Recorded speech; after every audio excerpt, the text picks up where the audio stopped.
Pre-trip natin itong truck.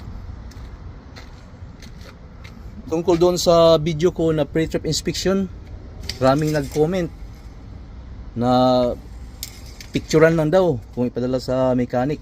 Hindi yun ang point ko, guys. Kung mag-take kayo ng CDL test, isa to sa test na marunong kang mag pre-trip sa truck. Sa harap ng instructor, pangalanan mo yung mga parts. Para ano yung parts? Make sure walang mga oil leak, walang crack. At pag mag-apply ka ng trabaho sa company, tulad dito, mag-apply ka dito sa company namin, sasama ka muna sa trainer. Hindi ka basta ilagay sa truck kahit may experience ka pa. Sasama ka sa trainer, yung trainer may guide sheet. Kasi dati rin akong trainer eh. Ngayon, itong gawin natin, i-pre-trip mo yung truck. So nakikinig yung trainer. Pangalanan mo yung lahat na parts.